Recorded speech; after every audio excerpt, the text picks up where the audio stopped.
At the far edge of Europe, where the land splinters into fingers of rock reaching into restless water, the world of the Nordic Bronze Age emerged. This was not a land of grand palaces or crowded markets, not a civilization etched in towering stone like Egypt or Mesopotamia. It was a world shaped by sea winds and shifting skies, a landscape at once harsh and generous, where survival demanded both strength and subtlety. Here, the sea was not a boundary but a road, and the horizon was not an end but an invitation. The people who lived in this northern realm between roughly 1700 and 500 BCE inhabited a geography written by ice. The last great glaciers had retreated only a few thousand years before, leaving behind rolling hills, rich soils in the south, deep forests in the north, and a ragged coastline punctuated by countless islands. The inland lakes mirrored the sky, and the fjords carved by ancient ice opened like gateways to the wider world. The seasons were sharp and absolute. Long days that bled into white nights in summer, and winters that pressed down with frost and darkness. Yet this was a place where the human spirit found rhythm with nature's extremes. The Nordic Bronze Age was born not from the isolation of a distant wilderness, but from connection. Copper and tin, the metals needed for bronze, existed only in trace amounts in the Scandinavian peninsula. They had to be brought from far-off lands. The tin from the rugged coasts of Cornwall or the mountains of Central Europe, the copper from the mines of the Alps or the Balkans. The people of the north had to weave themselves into the vast web of Bronze Age trade, exchanging their own treasures, amber, furs, hides, honey, and finely crafted goods, for the metals that would transform their society. It was in these exchanges, through countless voyages along windswept coasts and open waters, that they became more than local farmers and fishers. They became participants in a continental story. Yet the Nordic Bronze Age did not mirror the great city-states of the south. It had no writing system of its own, no sprawling capitals. Power here was measured in the reach of kinship, the strength of one's ships, the size of one's herds, and the prestige of one's bronze. The land was dotted with longhouses, each a living spine of timber sheltering extended families and their stores of grain, meat, and tools. Communities clustered near fertile fields and safe harbors, but none grew so large as to be called cities. Instead, influence radiated outward from chieftains who ruled not by decree alone, but by the intricate balance of alliance, gift-giving, and ritual. This was a world saturated with symbolism. The sun, whose annual journey determined the fate of crops and herds, dominated their religion. Spirals and discs carved into rock outcrops marked its power, while ceremonial objects, from delicate gold foil to massive bronze luss, carried its image. The sea, too, was sacred. Ship carvings etched in granite across Bohuslän and beyond speak of voyages both real and spiritual. In these petroglyphs, fleets of long, curved ships glide across the rock face as if across water, crewed by stylized human figures wielding axes, spears, or the tools of plowing. These images were not idle art. They were the visual memory of a people who saw their lives bound to cycles of travel, trade, and tribute. In the north, death was not the end of influence. Monumental burial mounds, visible from sea and shore, declared the presence of leaders long after their passing. Some burials preserved in oak coffins reveal individuals laid to rest in finely woven clothing, adorned with jewelry, surrounded by goods for the next journey, a final voyage into the unseen. In this way, the living anchored their identity in both the land of their ancestors and the pathways of the gods. The Nordic Bronze Age left no libraries of text, no monumental temples whose columns still rise against the sky. Its memory survives in what the earth has kept, in the barrows that swell from the meadows, in the carvings that gleam when rainwater fills their grooves, in the bronze swords that emerge from peat bogs still keen-edged after 3 millennia. Archaeology gives us fragments, but from them emerges a picture of a society both rooted and far-reaching, pragmatic in its daily survival, yet visionary in its cosmic imagination. This was a civilization that thrived at the meeting point of land and sea, whose people measured the world in tides and sunlight, whose connections spanned from the Baltic to the Aegean. They were farmers and sailors, smiths and traders, artists, and warriors, bound together by the shared understanding that life was a journey, sometimes across water, sometimes into the mysteries of the sky. Their story is not told in the language of empire, but in the language of endurance, the ability to adapt, to connect, to honor both the living and the dead in the face of an ever-changing world. And now, centuries later, we stand at their shorelines, looking out at the same horizons they once faced. We walk among the same stones they carved, handle the same amber that caught the northern light in their hands. The wind still moves over these hills, and the sea still calls to those who know how to listen. The Nordic Bronze Age is gone, but it has not vanished. It lives on in the patterns of the land, in the symbols etched into stone, and in the quiet truth that to live here, at the meeting of land and eternal sea, is to be part of something vast, enduring, and unbroken. Long before the first bronze blade gleamed in the northern sun, the land that would cradle the Nordic Bronze Age was a raw and unfinished canvas, shaped by the slow, crushing will of ice. For thousands of years, glaciers had rolled over Scandinavia like a living tide, grinding mountains into valleys, scouring basins for lakes, and leaving behind a jagged coastline that still bears the scars of their passing.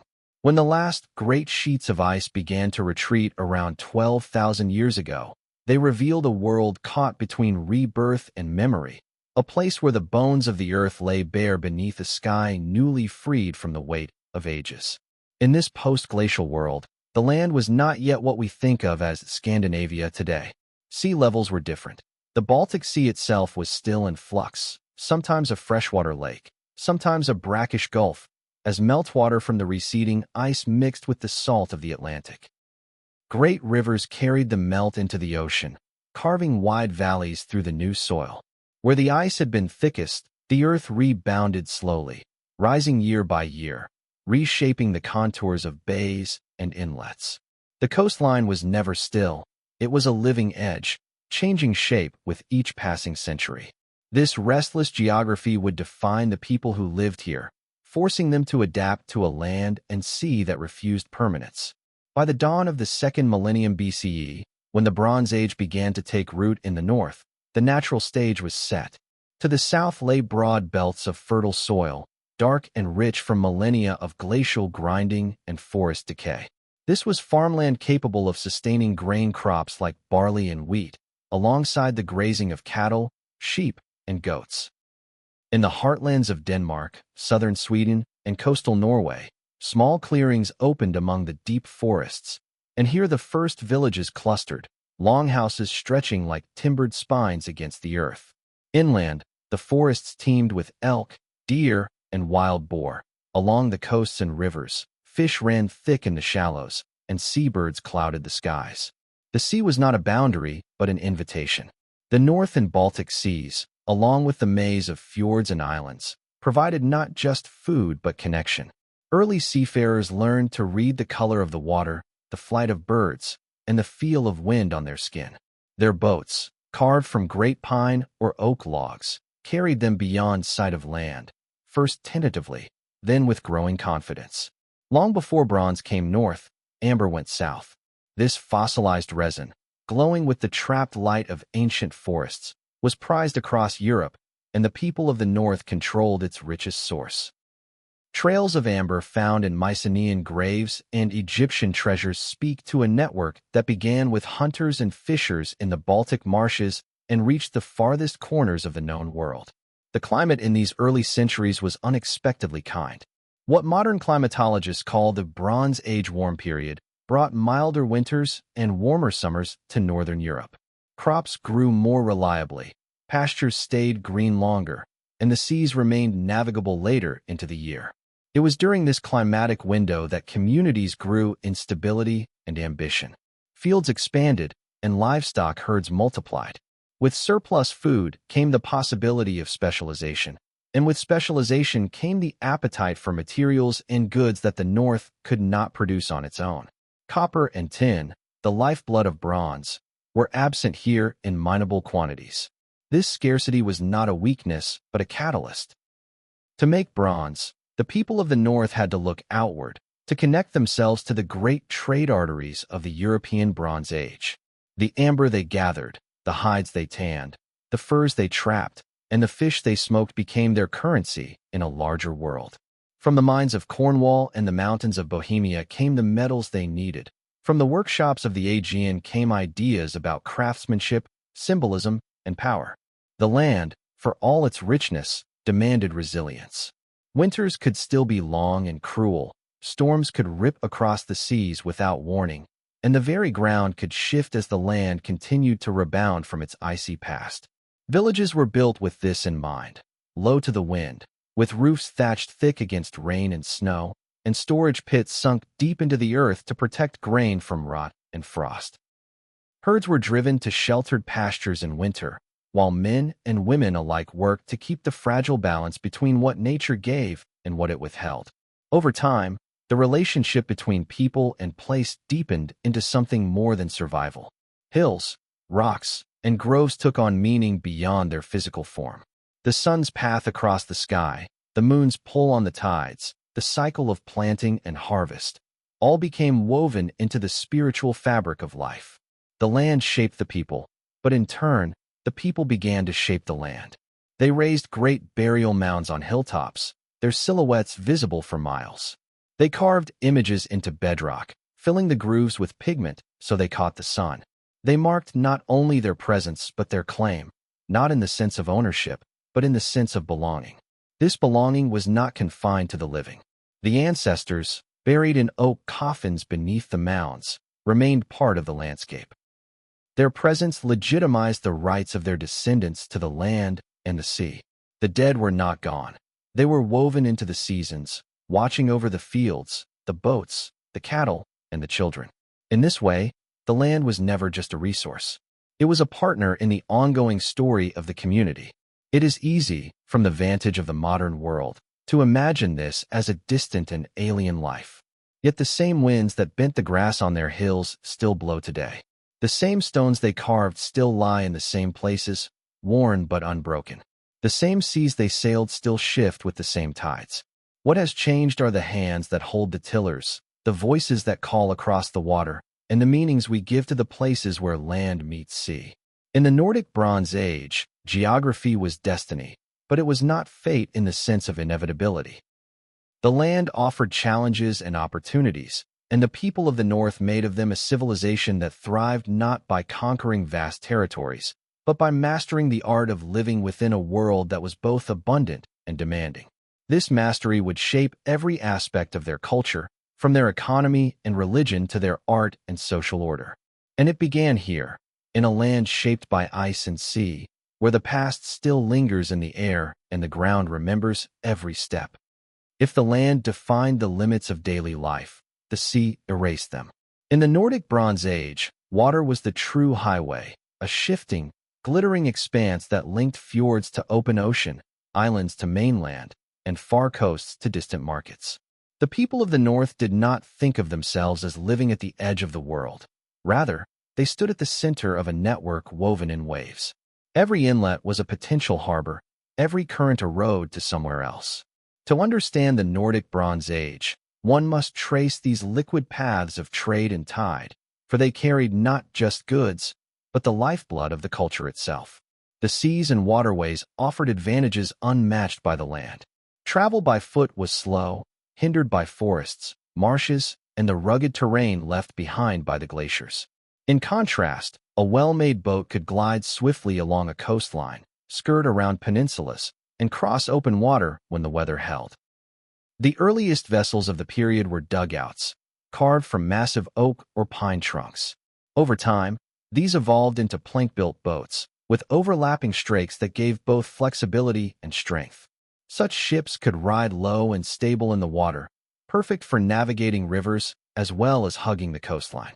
Amber was the great northern treasure, and its journey southward was the spine of the trade routes.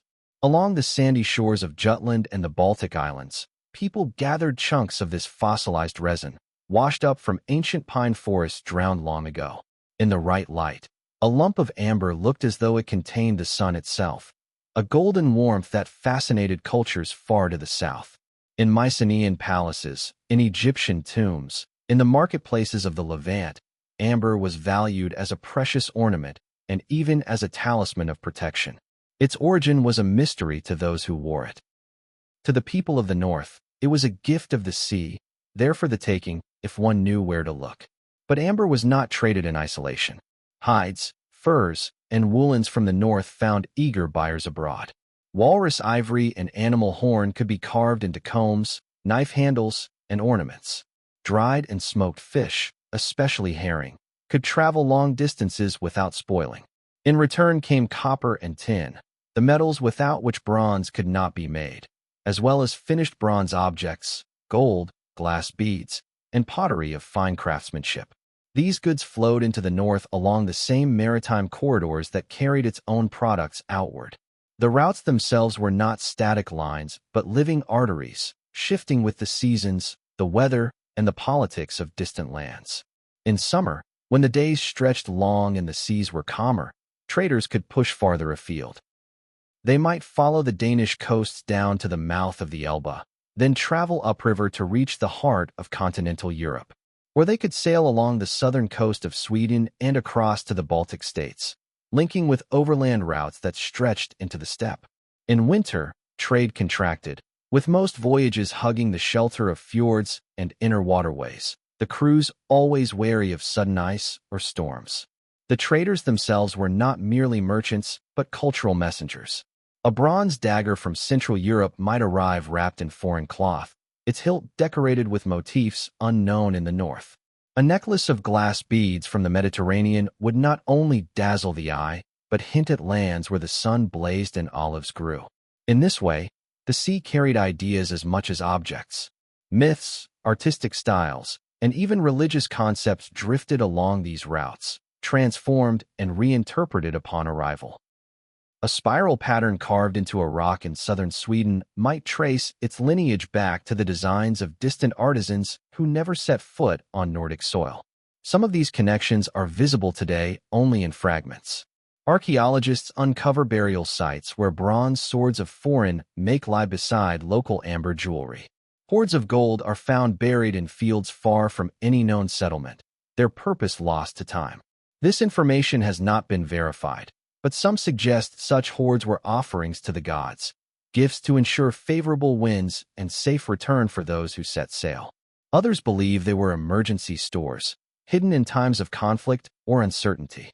Whatever their origin, they speak to a world where wealth was fluid, moving not only between people but across vast distances of land and sea. The skills of navigation in this age were not measured by compass or chart. Those lay centuries in the future. Instead, the traders of the Nordic Bronze Age relied on an intimate knowledge of the natural world.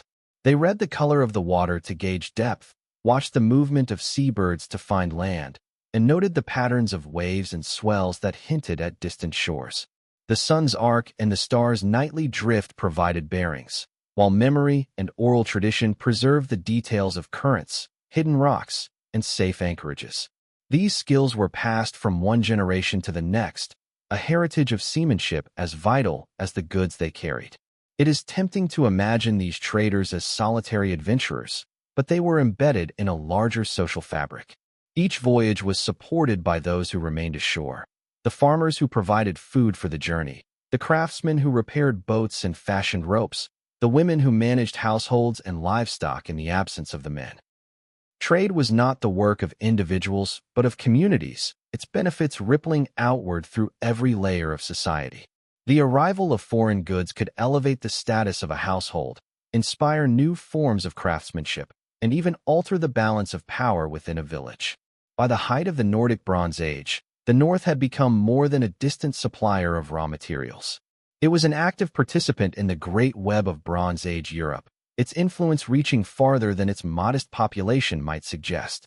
Through the paths of trade and tide, the Nordic world was connected to Mycenae, to the Alps, to the British Isles, and beyond. The sea was not a barrier to this connection. It was the very medium through which culture flowed. And yet, dependence on these maritime routes was a double-edged sword.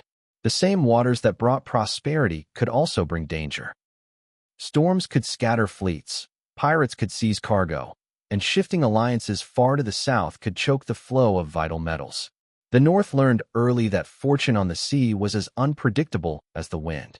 This awareness would shape their customs, their beliefs, and their art, infusing their worldview with both the promise and the peril of life tied to the tides.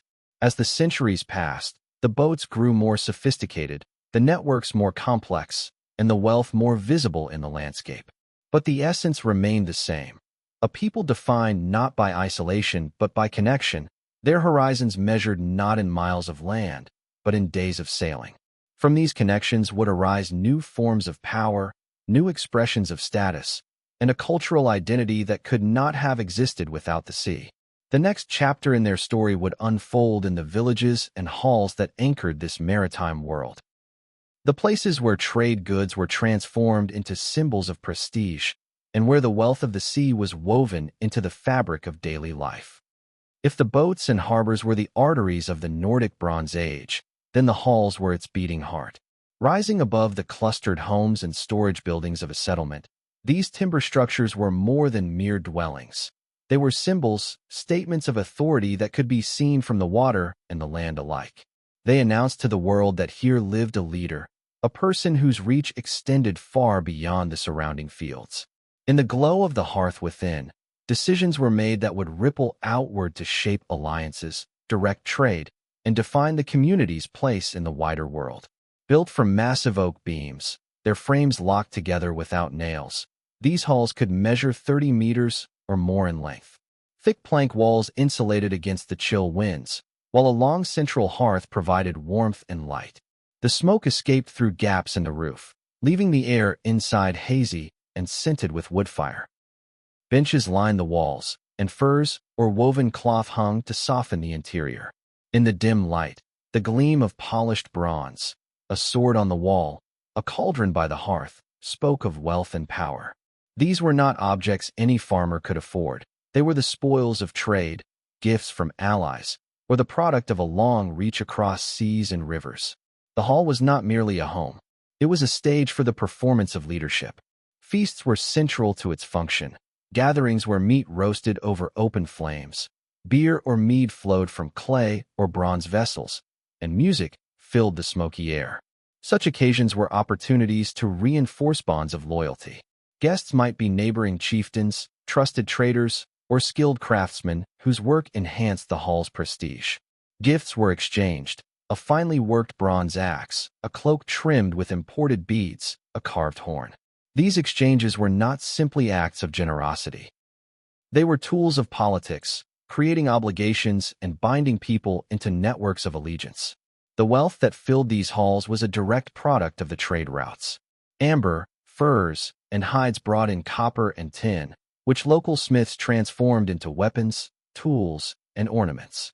Foreign goods arrived alongside the metals: gold, glass, and pottery, each object carrying with it the prestige of distant origins. When placed in a leader's hall, these goods did more than decorate.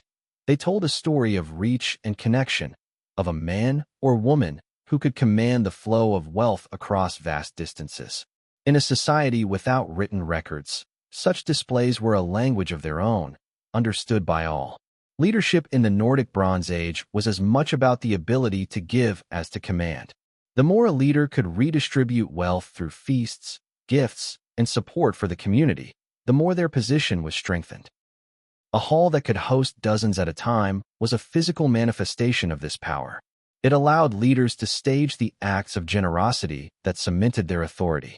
But generosity had to be sustained, which meant that the flow of goods from trade, tribute, or conquest could never falter.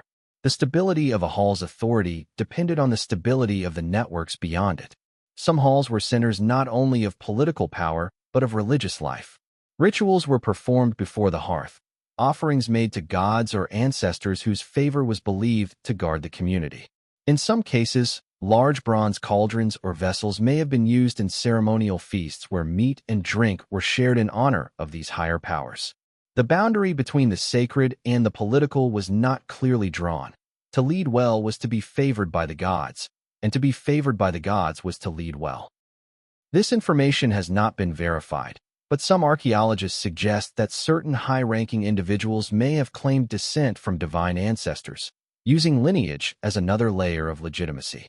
The hall also served as a place of arbitration and judgment. disputes between families, decisions about land or resources, and agreements on trade partnerships were all formalized within its walls. The presence of the leader's household, retainers, and honored guests created a setting in which agreements carried the weight of public witness.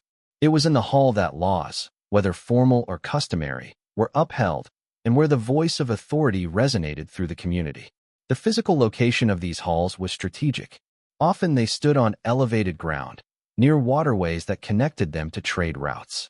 From such a position, one could see approaching visitors or potential threats long before they arrived. The surrounding land was typically fertile enough to support agriculture, ensuring a steady food supply. Proximity to skilled craftsmen and resources like timber and stone further enhanced the hall's standing as a center of both production and distribution. Yet, despite their grandeur, these halls were not permanent fixtures. Timber rots, fires destroy, and power shifts. Some were abandoned as leadership changed hands or as new centers of influence rose elsewhere. Excavations have revealed post holes marking where great beams once stood, layers of ash suggesting accidental or deliberate burning, and scattered artifacts hinting at the life once lived within. Each hall had its own lifespan, its own arc from rise to decline, reflecting the fortunes of those who built it. Over time, the most successful leaders could expand their influence beyond a single hall, creating loose confederations of allied settlements. In these networks, the central hall acted as the hub, coordinating defense, trade, and ritual activities. Such alliances could strengthen all members, but they also required careful balancing of interests, a task that demanded skill and negotiation as well as displays of wealth and generosity. The cultural memory of these halls persisted long after individual structures had fallen. In oral traditions, the great feasts, the decisive councils, and the acts of generosity lived on, shaping the identity of the community. To walk into a hall was to step into the center of the Nordic Bronze Age world, a place where the local and the global, the sacred and the political, merged into a single, flickering space of light and shadow. From these halls radiated the influence that shaped not only the immediate community, but also the interconnected world of the North. The next step in this journey leads us to the craftsmen whose skills turned raw materials into treasures. The artisans whose work filled these halls with beauty and whose creations became the currency of prestige across the seas. In the Nordic Bronze Age, no figure embodied the fusion of skill, mystery, and prestige quite like the bronze smith. These artisans were the alchemists of their age, taking raw materials from distant lands and transforming them into objects of power, beauty, and utility. Theirs was a craft that bound together the far-flung edges of the known world. Copper from Central Europe or the Alps, tin from Cornwall or Brittany, and sometimes even scraps of recycled metal from older tools or weapons. The journey of these materials, through trade networks spanning hundreds or even thousands of kilometers, was a story in itself, but it was in the smith's workshop that they found their true voice. The workshop was a place apart, not in the bustling heart of a settlement, but often set slightly aside, close enough to the hall to be within the leader's protection, yet far enough that the heat, smoke, and noise did not intrude on daily life. Here, the earth bore the blackened marks of hearths and furnaces, and the air rang with the rhythmic strike of hammer on metal. The smith worked with a patient precision that bordered on ritual, feeding the furnace with charcoal until it glowed white-hot, then melting the carefully measured alloy into a molten river of gold-red light. Pouring this into clay or stone molds, the smith gave form to the ideas of the community: a sword for a warrior, a cauldron for a hall, a razor or pin for personal grooming, an axe for both work and ceremony. Bronze was more than a functional material. It caught the light in a way stone or bone could not. When polished, it gleamed like captured sunlight, an effect that must have seemed magical in a world where the sun's warmth defined the rhythm of life. In fact, many of the most striking artifacts of the Nordic Bronze Age, the Trundholm sun chariot, the decorated razors engraved with ships and solar symbols, the great ceremonial horns, suggest a symbolic link between the metal and the sun itself. This information has not been verified, but some scholars argue that smiths may have been seen as channeling the sun's power into their work, creating objects that were both practical tools and embodiments of cosmic forces. The smith's role was not purely technical. It was also social and political. In a society where bronze was the medium of prestige, the smith was a gatekeeper of power. To control the production of bronze was to control the flow of influence. Leaders often maintained close ties with smiths, ensuring their loyalty through protection, gifts, and perhaps even shared ritual obligations. A skilled smith could elevate a leader's status through the creation of exceptional weapons or ornaments, just as surely as a poor or disloyal one could undermine it. The artistry of these craftspeople was astonishing. Hilts and scabbards were decorated with spiral and wave motifs, echoing both the natural world and the imagined realm of gods and spirits. Axes could be plain, functional tools, or they could be ceremonial pieces so finely worked they were never intended to cut wood. Razors and knives bore images of ships, animals, and abstract patterns, telling stories in lines as fine as those of a modern engraving. Such decoration was more than mere ornament. It was a statement of identity and belief, a way of placing the object and its owner in a larger cosmic narrative. There was also a sacred aspect to the smith's work. Across the Nordic Bronze Age world, hordes of bronze tools, weapons, and ornaments have been found deliberately buried in bogs, lakes, and rivers. Many of these were perfectly usable at the time they were deposited, suggesting that they were not discarded as waste, but offered as gifts to the gods or the spirits of the land and water. The smith's creations thus had a life that extended beyond their immediate utility, becoming part of a cycle of creation, use, and ritual return to the earth. In some communities, the smith may have doubled as a ritual specialist, their control over fire and transformation seen as a parallel to the sacred powers of birth, death, and renewal. The intense heat of the furnace, the change from solid metal to molten and back again, could easily be understood as a form of controlled magic. The tools of the trade, tongs, hammers, molds, might have been imbued with symbolic significance, guarded carefully against theft or misuse. Smithing was also a generational craft. Skills were passed from master to apprentice, sometimes within families, sometimes through carefully arranged alliances. To learn the art was to undergo years of training, beginning with the preparation of charcoal, the maintenance of the furnace, and the shaping of molds. Only with time and trust could an apprentice handle molten bronze, a substance that could burn, blind, or kill if mishandled. The mastery of these dangers was part of the smith's authority. They had learned to command forces that others feared. The reach of a master smith's work extended far beyond their home settlement. A sword or axe head bearing their signature style might travel hundreds of kilometers, carried by traders, gifted to allies, or taken as spoils of war. In this way, the smith's influence, and by extension, the prestige of the community that housed them, could spread widely, strengthening trade ties and diplomatic relationships. Yet the dependence on bronze carried its own vulnerabilities. The flow of copper and tin was not always steady. Political instability in distant lands, changes in trade routes, or environmental disruptions could cut off supplies. When that happened, the smith's furnace might go cold, and the leader's ability to give gifts or reward loyalty would falter. Such interruptions could shake the very foundations of power.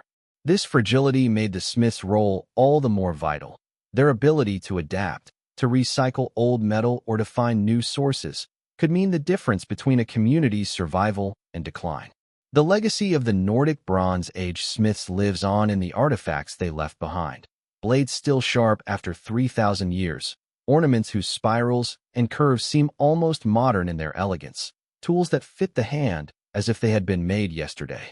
To hold such an object is to feel the connection between human hands across millennia, to sense the heat of the furnace and the concentration of the craftsmen who shaped it. As the halls of leaders grew in grandeur and the networks of trade expanded, the smiths remained at the core of this vibrant world, turning the raw promise of faraway lands into the tangible reality of wealth and prestige. From their forges came not only the tools of daily life and the weapons of defense, but also the sacred objects that connected the living to the gods and the dead.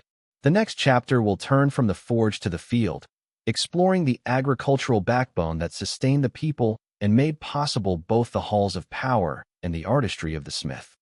The wealth and splendor of the Nordic Bronze Age, its shining swords, its grand halls, its elaborate rituals, all rested upon a foundation of earth and grass. Before the bronze could be forged, before the ships could set sail, there had to be food. And in the lands of the north, food came from a delicate balance between cultivated fields and open pastures, each worked with knowledge accumulated over generations. Agriculture in this age was neither primitive nor haphazard. It was a highly adapted system, shaped by the cool temperate climate, the rolling moraine hills left by glaciers, and the seasonal rhythms dictated by latitude. The core crop was barley, hardy and tolerant of shorter growing seasons.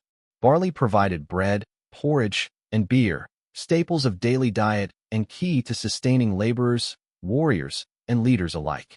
Alongside barley grew emmer and spelt wheat, flax for linen, and perhaps small plots of beans and peas. These crops demanded careful timing. Plowing began after the last frosts, often with wooden ards tipped with bronze, pulled by cattle.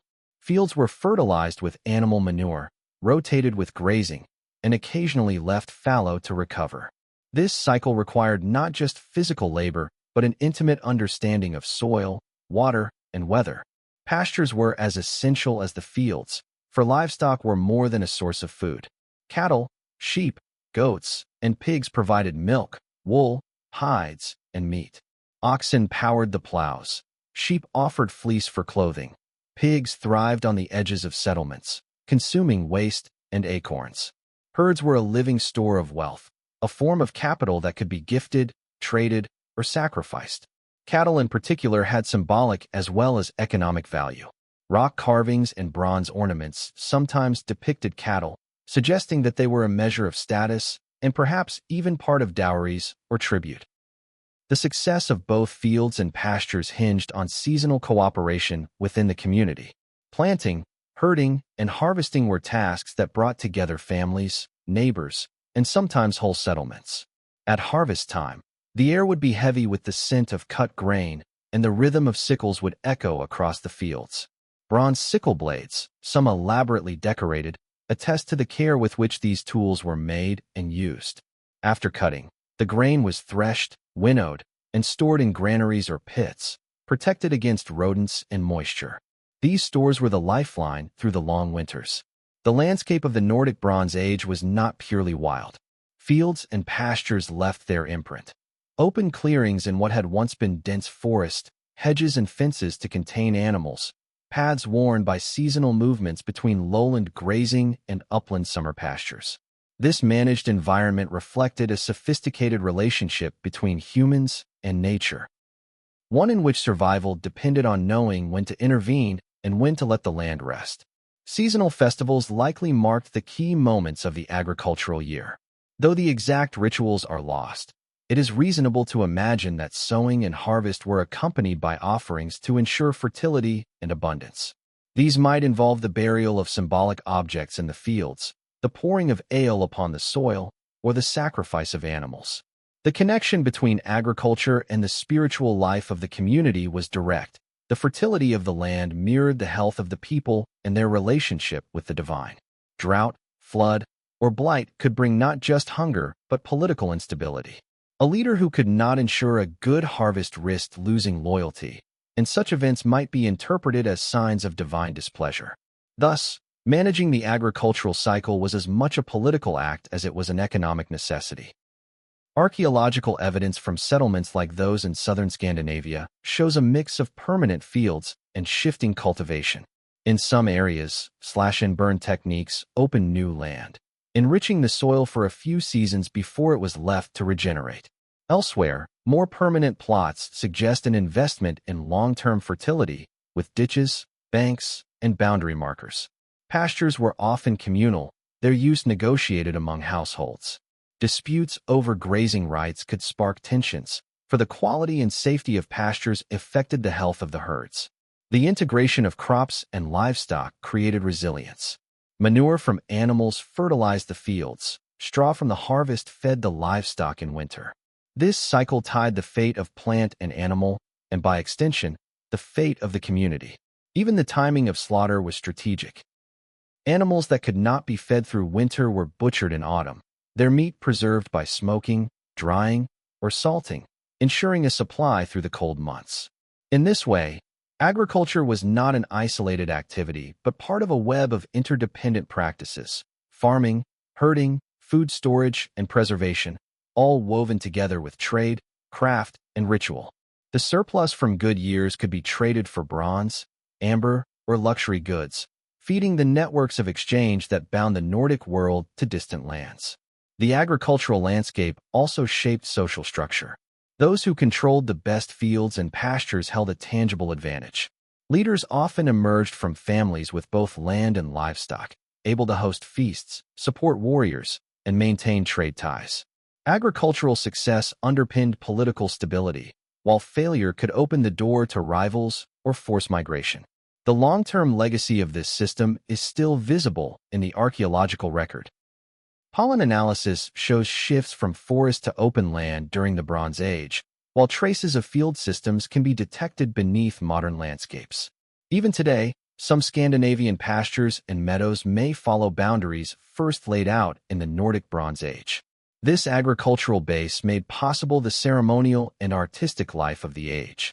Without the steady rhythm of barley and cattle, there would have been no spare time for smithing, no resources for monumental burials, no surpluses to fuel trade.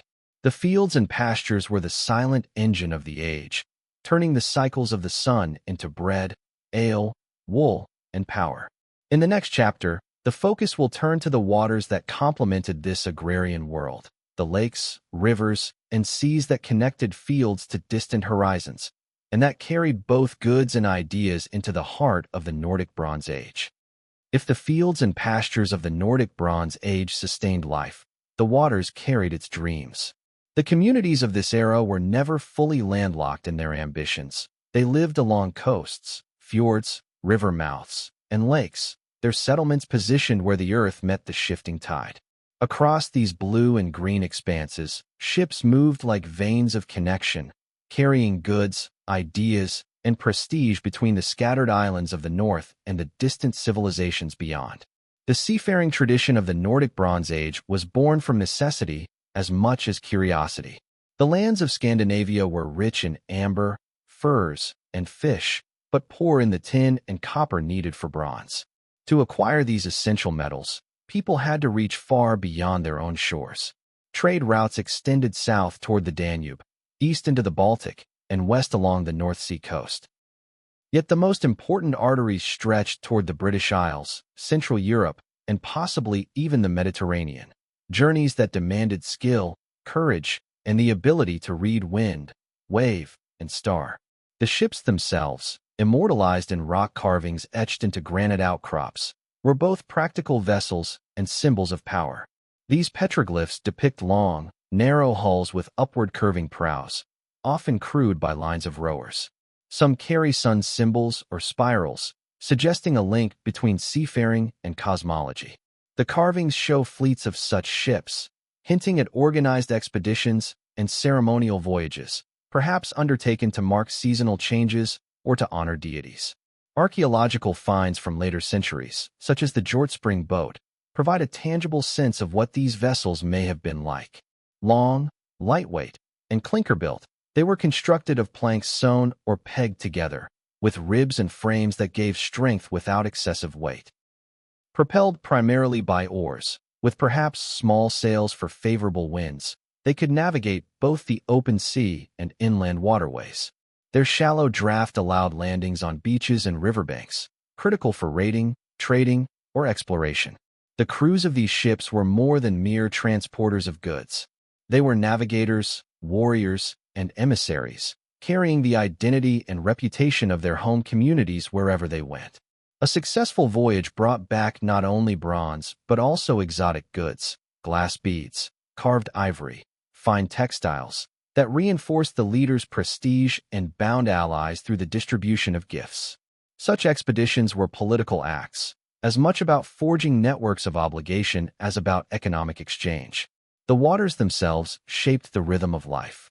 Coastal settlements oriented their seasonal cycles around the navigable months, when ice receded and storms were fewer. Summer voyages might last weeks or months, threading through archipelagos and across open stretches of sea. Inland, rivers and lakes acted as highways into the interior, allowing heavy cargo to move more easily than overland routes.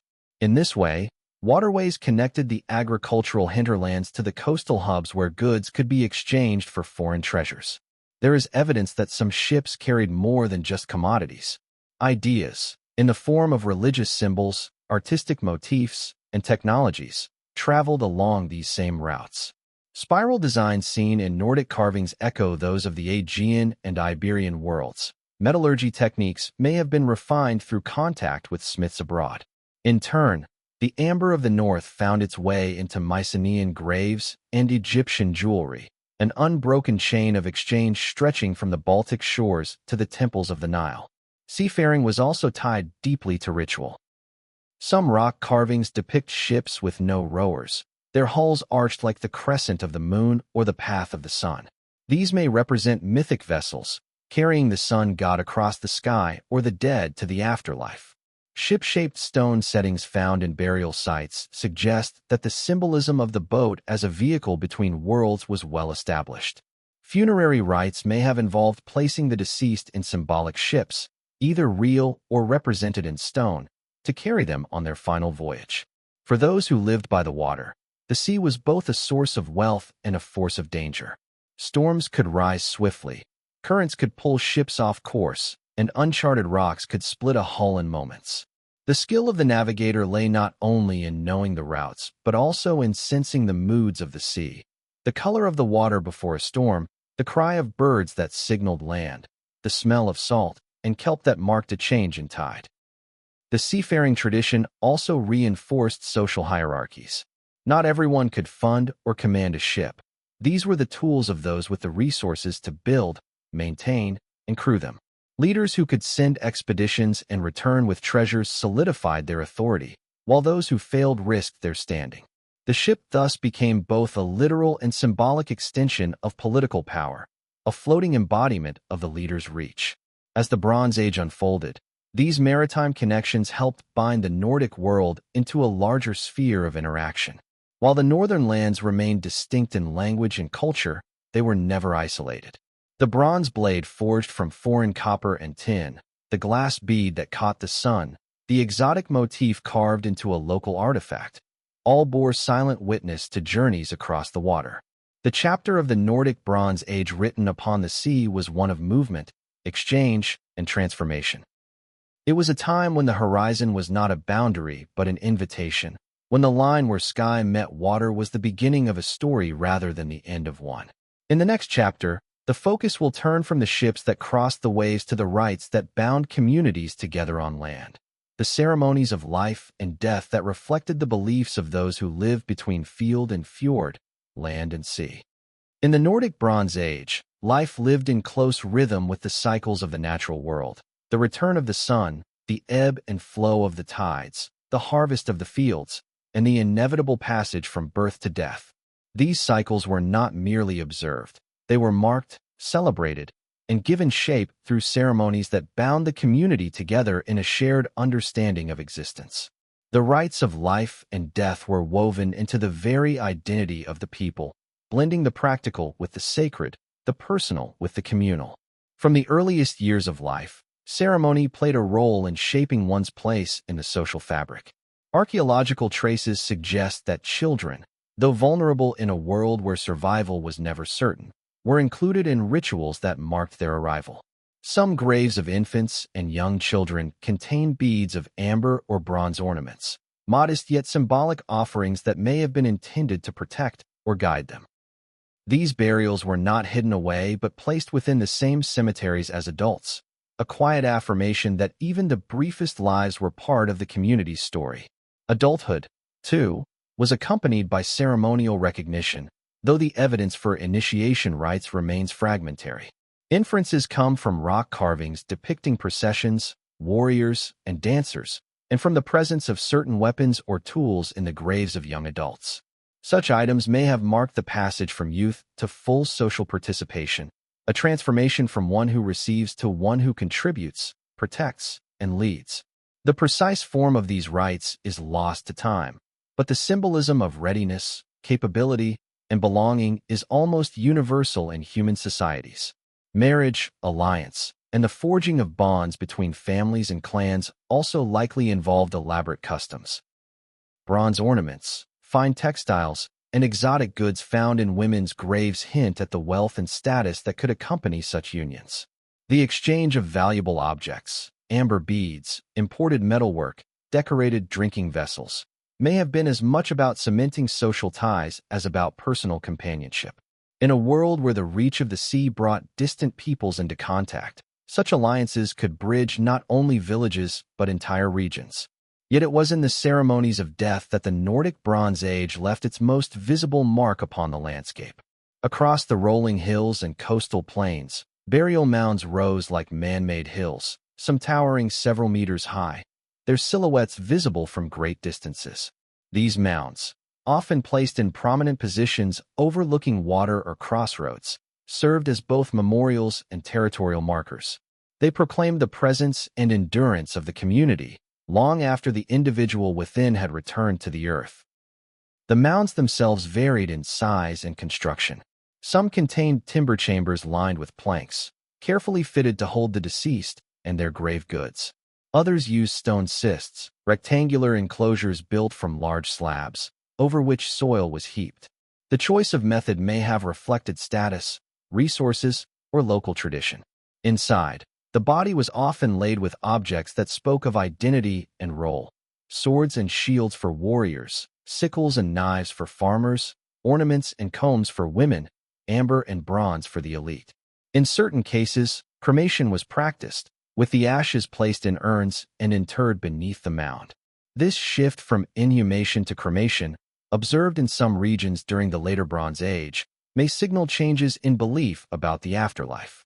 The burning of the body could have been seen as a release of the spirit, a purification by fire, or a symbolic journey mirroring the sun's daily passage across the sky. Rock carvings that depict ships bearing the sun or carrying figures into the horizon may parallel the idea of the soul's voyage after death. The role of ritual specialists, whether shamans, priests, or chieftains, would have been central in these ceremonies. They presided over the moments when the boundary between worlds was thought to thin, offering prayers, songs, and perhaps sacrifices to ensure the safe passage of the deceased and the continued favor of the gods. Animal remains in some burials suggest that offerings were made, perhaps as companions for the journey or as gifts to the divine. Not all ceremonies were somber. Seasonal festivals, many likely tied to agricultural cycles, may have been occasions for feasting, music, and dance. The rock carvings of people in procession, sometimes carrying weapons or large axes, sometimes in lines that suggest choreographed movement, hint at performances that blended celebration and devotion. These gatherings reinforced bonds within the community, renewed collective identity, and reaffirmed the order of the cosmos.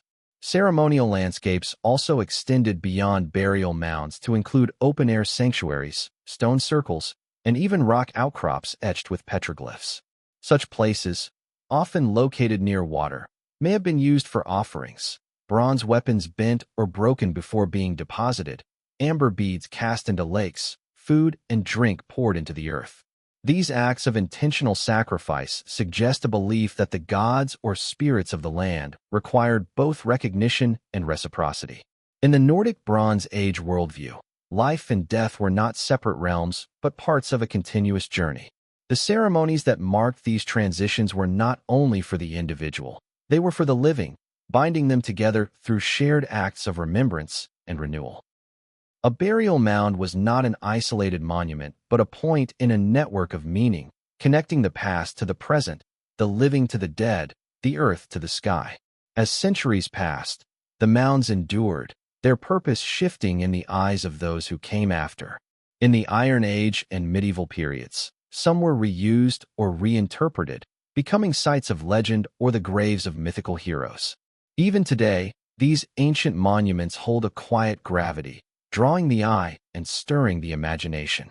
The next chapter will follow the thread from these ceremonies to the spiritual beliefs that underpin them: the gods, myths, and cosmologies that shaped how the people of the Nordic Bronze Age understood their place in the universe and how they saw the unseen forces at work in their world. In the Nordic Bronze Age, the dome of the sky was more than a backdrop to daily life.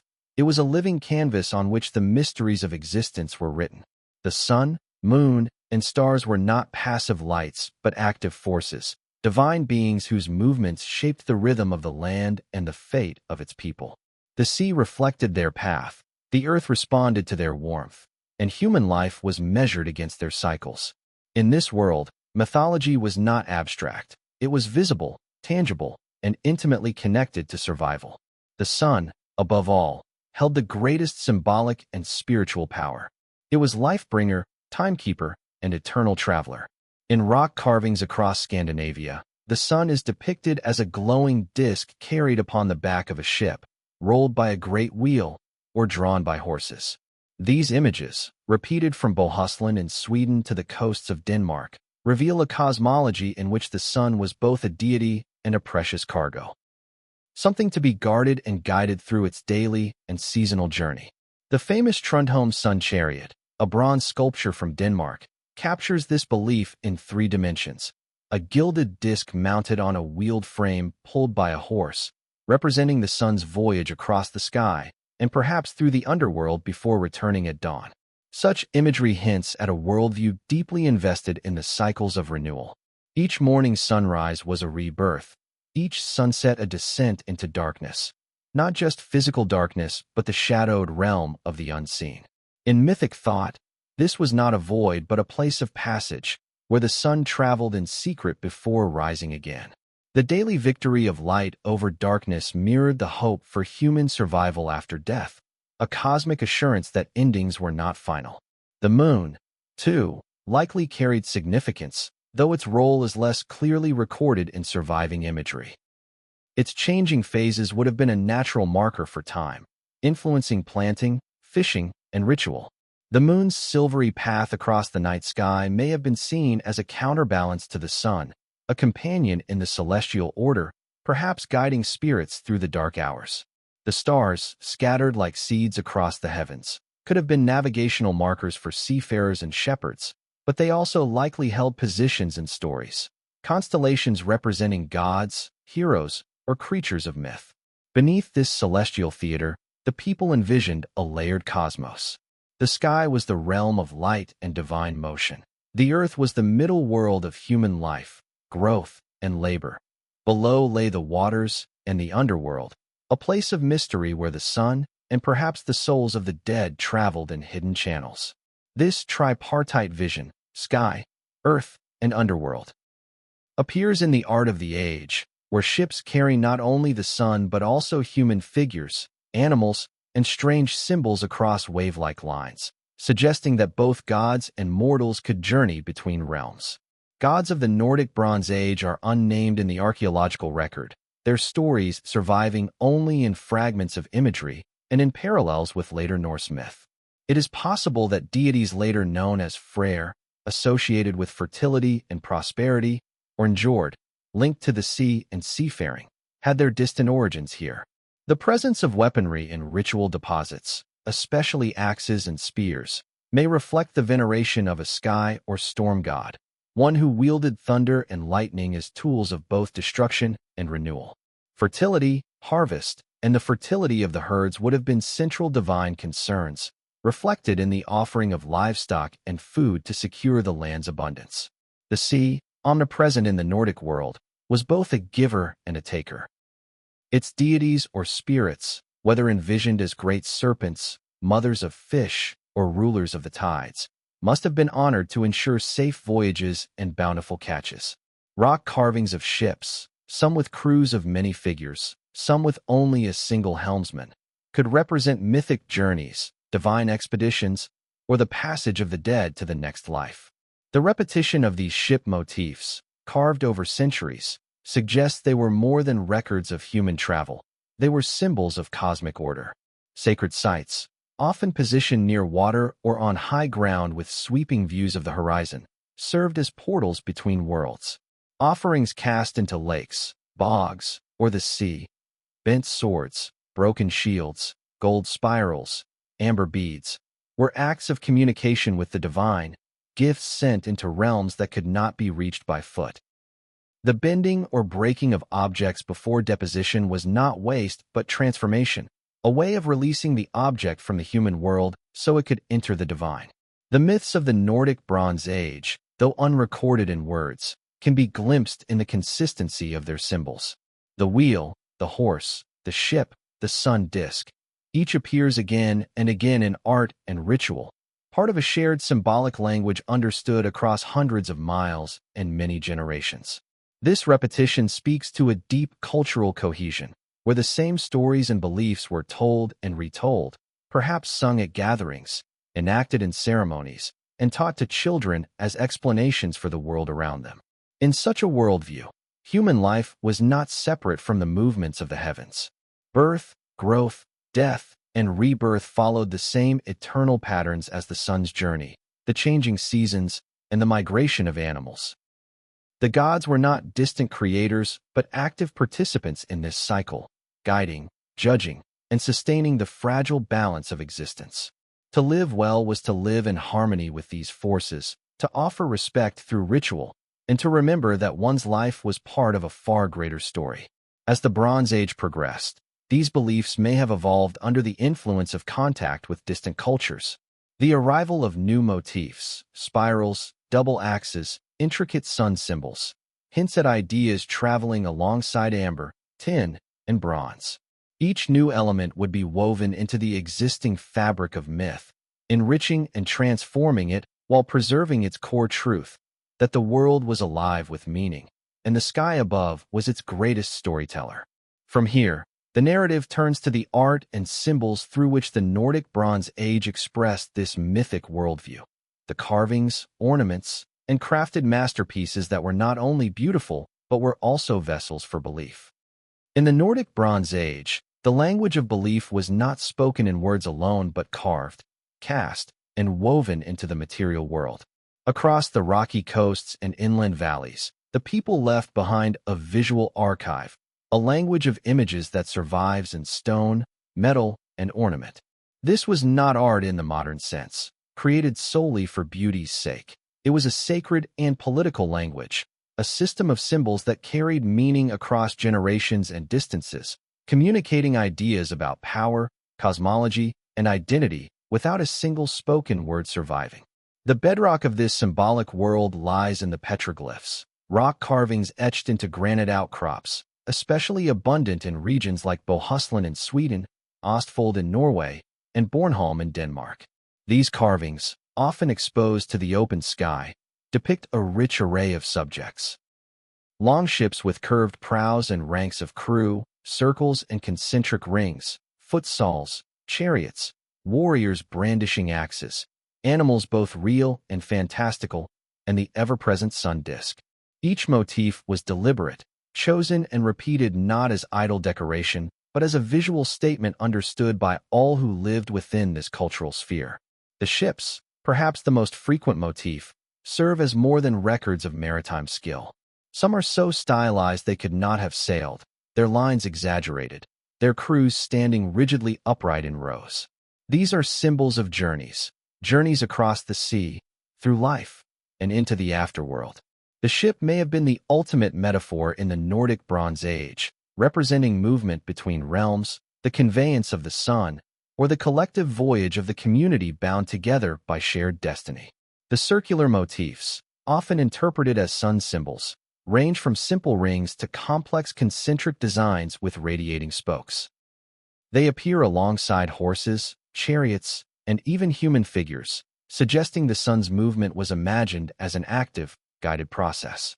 Such symbols may have been aligned with seasonal events, marking solstices or equinoxes, their placement on the rock faces carefully chosen to interact with light at certain times of the year.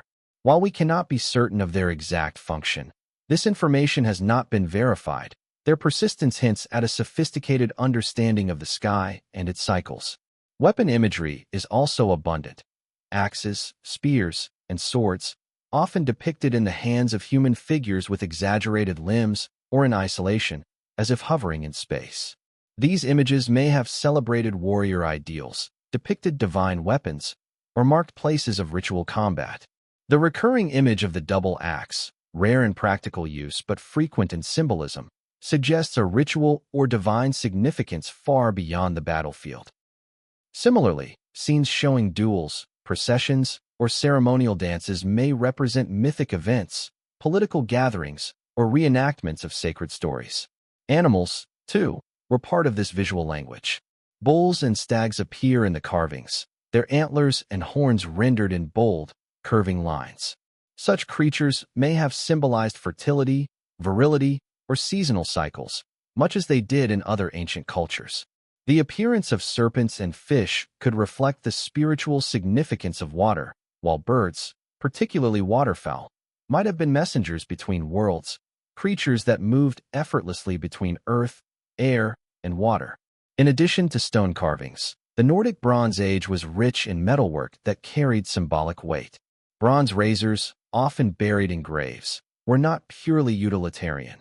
Their blades were decorated with ships, spirals, and sun symbols, suggesting that even personal grooming objects were imbued with cosmological meaning. Gold spirals, sometimes worn as hair rings or sewn into garments, may have represented the sun's rays or cycles of time. Spiral designs also appear on belt plates, large, flat discs of bronze worn by women of high status, whose intricate patterns may have been intended to mesmerize the viewer or invoke protective powers. Amber, the golden resin washed ashore from the Baltic, was another canvas for symbolic expression. Worked into beads or pendants, amber not only shone like captured sunlight, but was also a valued trade good, connecting the Nordic world to distant cultures in the Mediterranean. Wearing amber may have been both an aesthetic and a spiritual act, binding the wearer to the life-giving force of the sun. The deliberate deposition of decorated objects into bogs, lakes, and coastal waters suggests that the act of giving away art was as important as creating it. A finely made sword or intricately cast axe head, when thrown into the depths, became an offering. Its value not diminished by its loss, but transformed into a currency of devotion. The same symbolic motifs seen in carvings and ornaments would have been recognized in these objects, ensuring their meaning carried into the unseen world. The distribution of motifs across Scandinavia indicates a shared cultural lexicon, one that could be understood from Jutland to southern Norway. Yet regional variations show that communities adapted this language to their local landscapes, weaving in imagery from their own myths and daily experiences. The consistency of certain symbols, especially the ship, the sun, and the spiral, speaks to a unifying ideology that bound the scattered Nordic Bronze Age communities together in a common worldview. The absence of written language in the Nordic Bronze Age heightens the importance of this visual communication. These images were not casual decoration. They were the written word of a preliterate society, the repositories of knowledge, myth, and memory. They could be read by anyone who understood the code, passed on without the need for scribes, carried in the mind, and reinforced through repetition in art and ritual. To stand before a rock face carved 3,000 years ago is to stand in the presence of a message that has outlasted both speaker and listener. Though its exact words are lost, the intention remains palpable: to connect, to declare, to bind the present to the eternal. In the Nordic Bronze Age, art was not separate from life. It was life, distilled into symbols that could endure the erosion of time. From this visual language emerges the next layer of their culture, the political and social networks that allowed these symbols to travel, evolve, and retain their power. The carvings and crafted ornaments did not exist in isolation. They were part of a web of exchange, alliance, and rivalry that stretched across the coasts and islands of the north. To understand the art is to understand the society that made it. And that is where the story now turns. In the Nordic Bronze Age, no community existed in isolation. The fjords, rivers, and sea lanes bound the people of this northern world into a network that pulsed with exchange, obligation, and ambition. Across headlands and islands, leaders built alliances not only for defense or trade, but to project influence far beyond the reach of their immediate territory. The architecture of these connections was as deliberate as the carving of a sun symbol into stone. It was the lifeblood of power itself. At the center of this network stood the chieftains, men and, in some cases, women whose authority was measured not solely by their skill in battle, but by their ability to gather wealth, secure loyalty, and control the flow of prestige goods. In an age without coinage, wealth was stored in metal and material, bronze weapons, gold ornaments, amber, and fine textiles.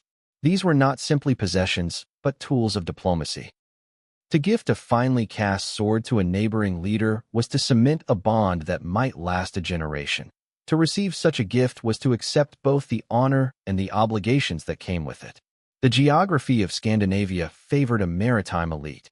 Settlements clustered along navigable waterways, their halls overlooking sheltered bays where ships could be drawn up on beaches. From here, goods could flow inland along rivers or out across the sea to distant coasts. In the south, connections reached across the Baltic to the river networks of Central Europe and through the amber routes to the Mediterranean world. From the west, the North Sea offered paths toward the British Isles, where metal, cattle, and ideas could be exchanged in equal measure. Control over these routes meant control over power itself. Certain sites became focal points of trade and ritual, drawing people from miles around. These gatherings were more than markets. They were stages where alliances were renewed, marriages arranged, disputes settled, and loyalties tested. The same ships that brought exotic goods also carried news, gossip, and the intangible currency of reputation. A chieftain known for generous feasting, lavish gifts, and fair judgment would see his network grow. One who failed in these duties risked losing the allegiance of his followers. The goods that flowed through these networks tell their own story of connection. Baltic amber, glowing like captured sunlight, found its way to Mycenaean palaces and Etruscan tombs. In return, the Nordic elite received bronze ingots, swords of foreign style, and ornaments whose craftsmanship spoke of lands far to the south. These were more than curiosities. They were proof of participation in a world-spanning web of exchange. Each foreign blade or intricate fibula worn in a Nordic hall signaled that its owner commanded ties beyond the horizon. But the web of alliances was not woven solely through material wealth. Ritual and religion played an equally central role. Shared ceremonies, often held at prominent landscape features such as burial mounds or rock carving sites, reinforced the unity of allied groups. Leaders might exchange sacred objects, participate in joint sacrifices, or pledge mutual defense before the gods. These acts bound communities together in ways that material goods alone could not, merging the political with the spiritual. Marriage was another vital thread in the network. Daughters of chieftains were sent to distant halls, their presence a living pledge of peace between rival clans. Sons might seek wives from across the sea, bringing home not only a partner, but new kinship ties and access to foreign resources. Such unions were celebrated with feasts that could last for days, their scale and splendor reaffirming the status of the families involved. Conflict, too, was part of the system. Alliances shifted, old bonds frayed, and rivalries flared into raids or battles. Yet, even in war, the network endured, for enemies could become allies under new circumstances. The same ships that carried warriors to plunder a rival's coast might a few years later carry gifts to the same shore, sealing a fresh pact. The archaeological record offers glimpses of these political landscapes. Hordes of weapons buried together may represent the spoils of alliance warfare or the offerings made to secure divine favor before a campaign. The clustering of richly furnished graves in certain regions suggests centers of power where wealth was concentrated and displayed. Even the distribution of rock carvings, with their recurring symbols of ships, warriors, and sun discs, hints at areas of shared ideology and cultural identity, likely maintained through the very alliances these images celebrated. In such a world, power was a delicate balance. Too much aggression could alienate allies.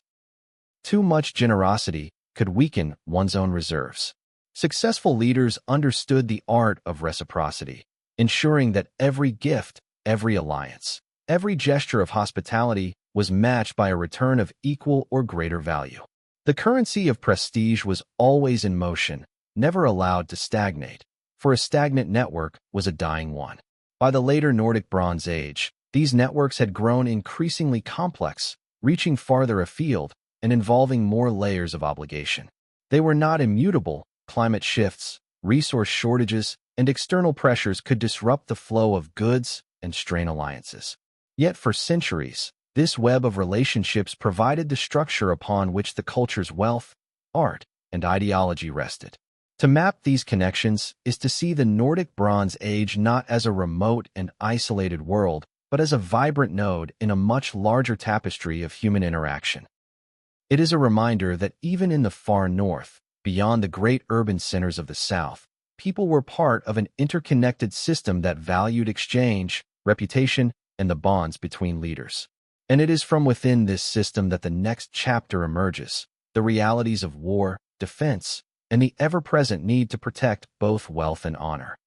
In the Nordic Bronze Age, the figure of the warrior occupied a place of both fear and admiration. These were not the faceless ranks of massed armies seen in later centuries, but individuals whose skill, prestige, and reputation could alter the balance of power between communities.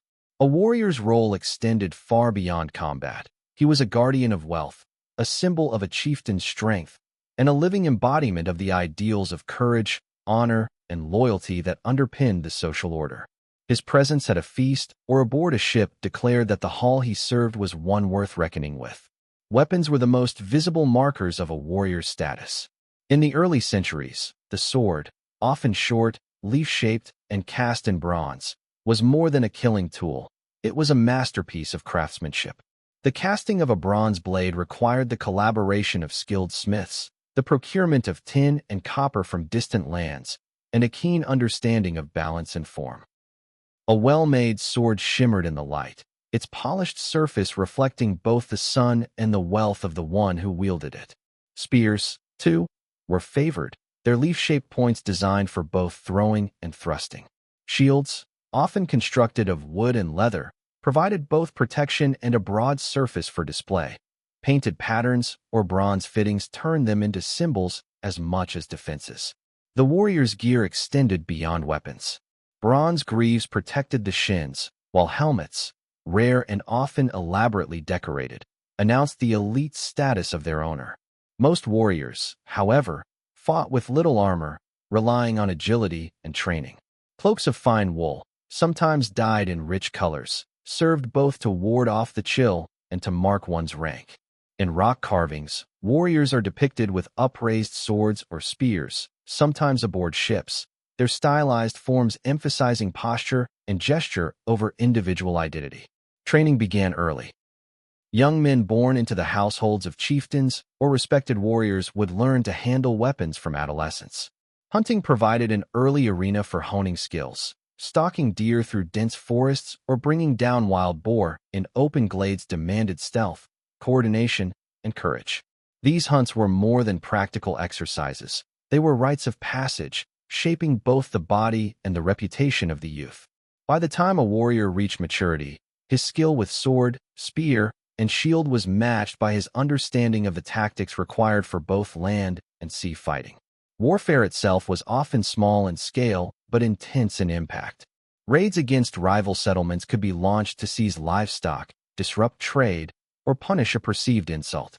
The mobility of ships meant that a force of warriors could strike unexpectedly along a coastline or up a river, withdraw before a counterattack, and carry the spoils home to be divided among the victors. Such raids, while dangerous, could enrich both the warriors and their chieftain, strengthening bonds of loyalty. The code that bound warriors was as important as their weapons. Loyalty to one's leader was paramount, and betrayal could bring dishonor that lasted for generations. In return, a chieftain was expected to provide for his warriors, with feasts, gifts, and a share of whatever was won in battle.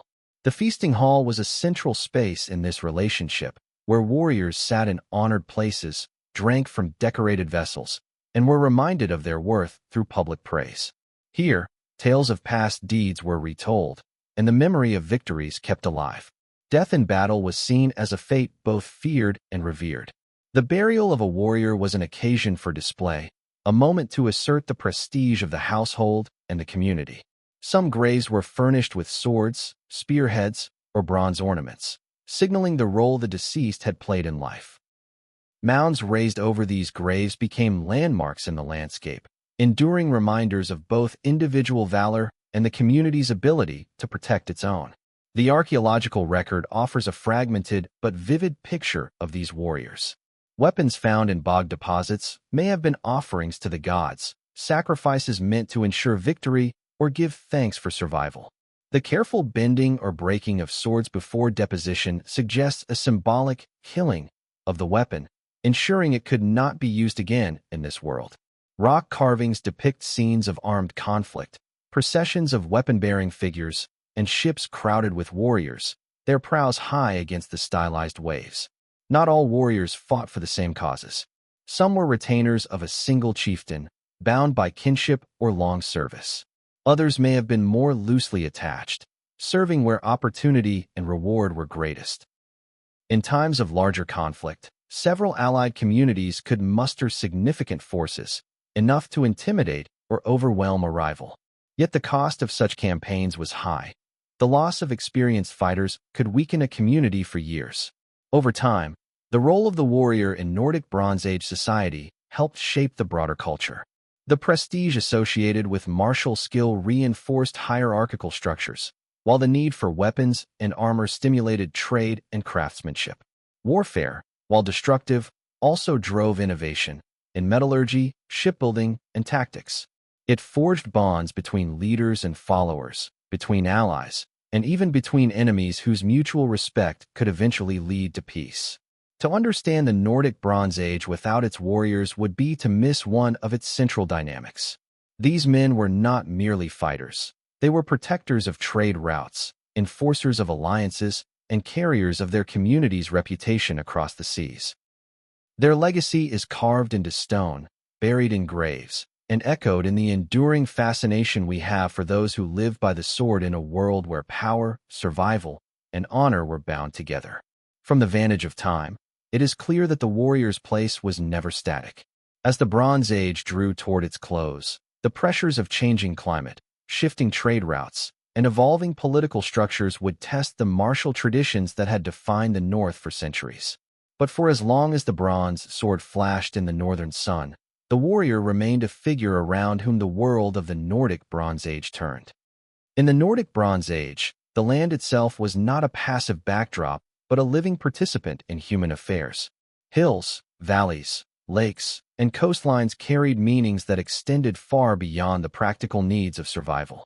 Every bend in the shoreline, every rise in the terrain could be infused with symbolic weight, serving as a stage for the rituals that bound communities together and connected the living to forces beyond human control. These ritual landscapes were not random. They were curated, shaped by generations who understood the relationship between place, myth, and memory. Sacred sites often occupied liminal spaces, locations on the threshold between two worlds. A burial mound might crown a ridge where land met sky, visible for miles in every direction, asserting both the power of the dead and the enduring presence of the living community. Shorelines where fresh water met salt, or where rivers opened into the sea, were equally potent. In these places, people conducted ceremonies that acknowledged the passage between realms, between life and death, between the human and the divine, between the known and the unknown. The evidence of ritual activity in these landscapes is diverse. Massive burial mounds, or barrows, remain some of the most visible markers, dominating the horizon in regions across Denmark, Sweden, and Norway. These were not merely places to inter the dead. They were monumental statements of continuity, claiming the land as much for the descendants as for the ancestors within. The construction of such mounds required coordinated labor, drawing together members of the community in acts that were as much social as spiritual. The very process of building, a shared exertion under the open sky, strengthened communal bonds. Water, too, was a central element in ritual practice. Bog deposits, containing weapons, tools, ornaments, and even entire ships, testify to the role of offerings in maintaining cosmic balance or seeking divine favor. The deliberate placement of valuable objects in watery contexts suggests a worldview in which the gods or spirits inhabited the unseen depths, requiring gifts to secure protection, fertility, or victory. The destruction of these objects, bending swords, breaking axes, before deposition may have symbolically transferred their power to the realm of the spirits. This information has not been verified, but the consistency of the practice across regions speaks to its deep cultural significance. Rock carvings add another layer to the ritual landscape. Often situated on exposed outcrops overlooking waterways, these petroglyphs depict ships, animals, weapons, and human figures in postures that suggest dance or ceremony. The act of carving into stone may itself have been a form of communication with the divine, an inscription meant to last for generations, carrying the intentions and beliefs of the living into the future. The images often cluster in places where sunlight catches the rock face at specific times of day or year, hinting at connections between ritual and the solar cycle. Seasonal gatherings likely revolved around these sacred sites. The alignment of burial mounds, standing stones, and rock carvings with solstices and equinoxes suggests that the movement of the sun provided a cosmic clock for agricultural and ceremonial life. In summer, feasts might mark the abundance of the harvest's approach, while winter gatherings could reinforce solidarity during the lean months. These events were more than religious observances. They were occasions for renewing alliances, arranging marriages, and redistributing resources, ensuring that the social fabric remained intact. Some sacred landscapes were the product of deliberate modification. Causeways across wetlands, wooden trackways, and stone platforms point to the creation of ritual spaces in otherwise inaccessible places. Building such structures required resources and effort, reinforcing the idea that these were not casual endeavors, but central to community life. The labor itself may have been seen as an offering, a demonstration of devotion as potent as any bronze blade or amber bead. The integration of ritual with the natural world is perhaps most evident in the way sacred sites mirror their surroundings. Burial mounds often echo the shape of nearby hills, while standing stones may align with distant mountain peaks. Such placements suggest a worldview in which human monuments did not compete with nature but conversed with it, embedding the works of the living within the larger order of the landscape. It is likely that certain individuals, specialists in ritual knowledge, oversaw the use of these sacred spaces. Whether they were chieftains, elders, or figures whose authority derived solely from spiritual expertise, their role would have been to safeguard tradition, interpret omens, and ensure that ceremonies were conducted properly. Their knowledge may have been passed down orally, enriched with myths that explain the origin and significance of each site. The archaeological record, while silent on many details, offers tantalizing glimpses of the sensory dimension of these rituals. Fire pits and traces of large-scale cooking suggest that feasting accompanied many gatherings, the smell of roasting meat mingling with the scent of burning wood. The acoustics of certain rock formations or enclosed valleys may have been exploited for chanting, drumming, or the sounding of bronze horns, amplifying the voices of participants until they seemed to merge with the wind and the sea. Over time, as generations passed, sacred sites accumulated layers of meaning. A mound built in memory of a revered leader might later become the focus of seasonal rites, while a rock carving site could draw visitors from distant communities, its images reinterpreted to suit changing beliefs. Even as the political landscape shifted, the persistence of these places ensured that the past remained physically present, anchoring the community in a shared history. As the Nordic Bronze Age approached its end, pressures from climate change, shifting trade networks, and emerging technologies would alter the use of these ritual landscapes. Some sites may have fallen into disuse, their significance fading from memory. Others persisted, their original meanings transformed, but their presence still commanding respect. The land itself, shaped and marked by centuries of human devotion, retained an aura that outlasted the culture that had created it. The sacred landscapes of the Nordic Bronze Age were not frozen in time. They evolved alongside the communities that built and used them, absorbing new layers of belief and practice. Yet at their core, they embodied the same enduring truth, that the human need to connect with forces greater than ourselves finds its most lasting expression in the places we shape and the marks we leave upon the earth. The Nordic Bronze Age unfolded during a period of relative climatic stability, a time when warmer temperatures and longer growing seasons allowed agriculture to flourish across much of northern Europe. This warmth, part of what scholars call the Holocene climatic optimum, had been a quiet partner in the rise of complex societies in the north. Fields of barley and wheat thrived, pastures supported herds of cattle and sheep, and the bounty of the land underpinned the wealth that fueled trade, monumental building, and elaborate rituals. But this equilibrium was never guaranteed. Climate, indifferent to human plans, began to shift in ways that would test the resilience of these communities. The first signs may have been subtle: a summer slightly cooler than the last, a harvest not quite as abundant. These could be dismissed as natural variation. Yet over time, patterns emerged. Tree-ring studies from preserved oak and pine, combined with analyses of peat bog stratigraphy, suggest a gradual decline in temperatures beginning around 850 BCE. Rainfall patterns shifted as well, with wetter conditions taking hold in some regions. In a society so closely tied to agricultural cycles, these changes could not pass unnoticed. The same land that had yielded surplus grain for feasts and trade now began to demand more labor for less return. For communities whose wealth and influence depended on predictable harvests, the implications were profound.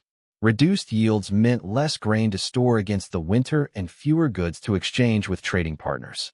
The intricate web of alliances, maintained through the exchange of surplus, began to fray.